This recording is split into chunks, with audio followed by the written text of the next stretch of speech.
Hello বন্ধুরা, এই ভেজালের দুনিয়ায় যদি একটু স্বাস্থ্যকর এবং সুস্বাদু দই বানিয়ে ঘরে খাওয়া হয় তাহলে কেমন লাগে। তো চলো আজকে তোমাদেরকে দেখাবো দই বানিয়ে।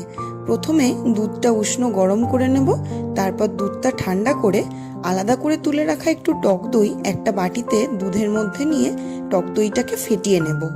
তারপর ওই উষ্ণ গরম দুধটার মধ্যে ফেটানো টক দইটা মিশিয়ে দেব। মিশিয়ে ভালোভাবে মিনিট পাঁচেক নাড়াবো। তার মধ্যে বাটি আমরা নিয়ে নিয়েছি। তারপর হালকা ঠান্ডা হয়ে এলে এক এক করে ওই মিশ্রণটা বাটির মধ্যে ঢেলে নেব। ব্যাস, প্লাস্টিক দিয়ে মুখটা ঢাকা দিয়ে একটা থালা চাপা দিয়ে একদিন রাখলেই তৈরি আমাদের সুস্বাদু দই। এটা কিন্তু একদম পিওর এবং খাঁটি, ঘরেই দুধ দিয়ে অল্প সময়ের মধ্যে তৈরি করে খাওয়া যায়। তোমরাও বানিয়ে খেও। আর ভিডিওটা কেমন লাগলো অবশ্যই জানিও।